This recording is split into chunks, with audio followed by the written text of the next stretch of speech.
Hi, I'm Mark Timms, founder of Cool Clubs and S3 Technologies, and today I'm going to talk to you about what's in my bag.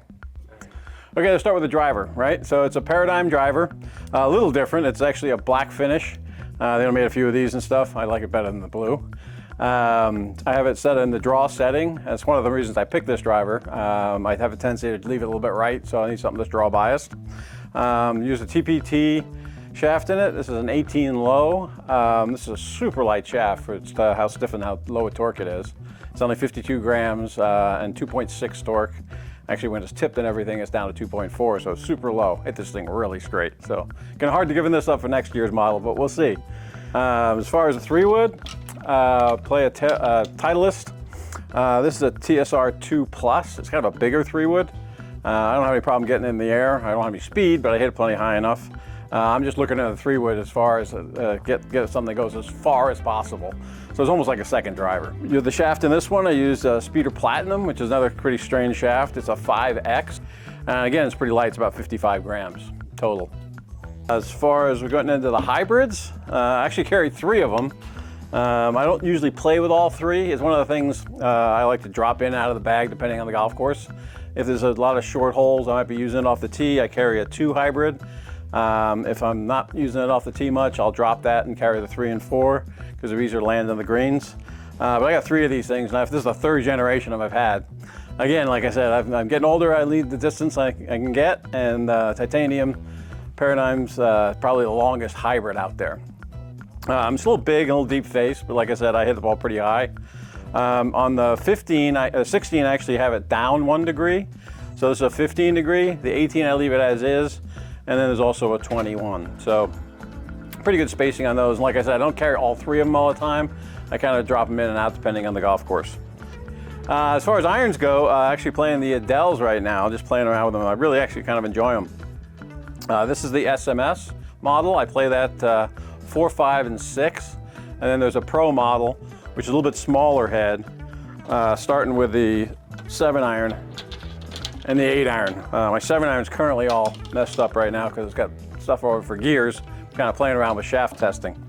The 8-iron obviously starts as a little bit smaller head, forge club. If you notice, I took the center one out. These are adjustable for weights, which is kind of a nice thing to be able to adjust.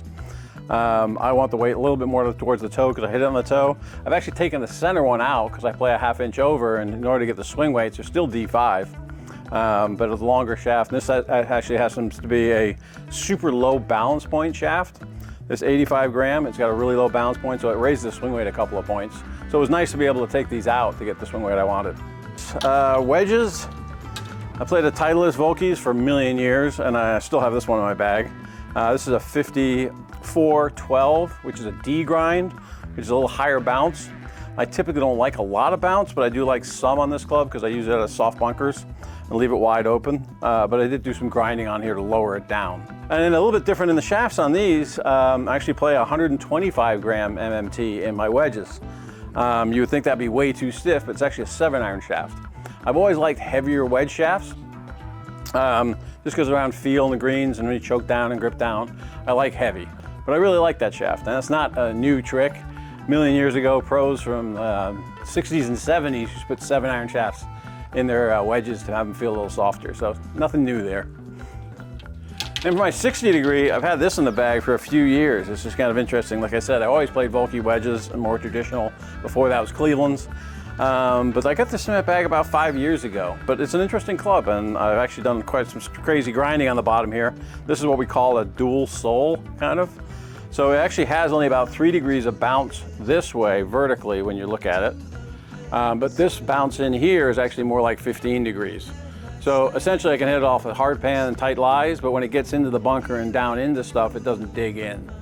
A little bit different grind. It's kind of based on what the old Ping I2 was that everybody played for a million years. Very similar kind of thing with the high toe and the bounce configuration. But I really like this thing, so I don't think I'm getting rid of it. One thing I will say is I probably should have changed it about 6 months ago because I've been playing this one for 2 years. And I do hit a lot of wedge shots. So we're gonna do some testing on that later to see how much you actually lose the spin on wedges over time. That should be an interesting one to find out. Probably find out I gotta change my wedges way more often than I do.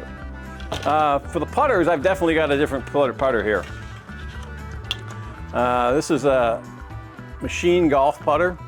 It's old, it's rusting a little bit. I'm trying to have them to make me a stainless one. Super heavy head.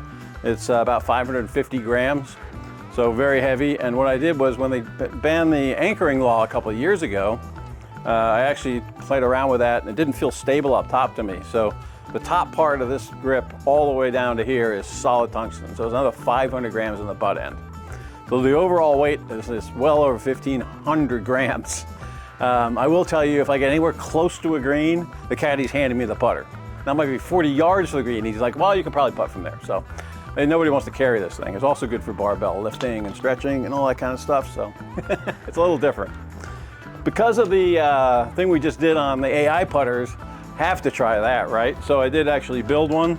Haven't put it in play yet. This is a little different. This looks like a standard Odyssey AI putter.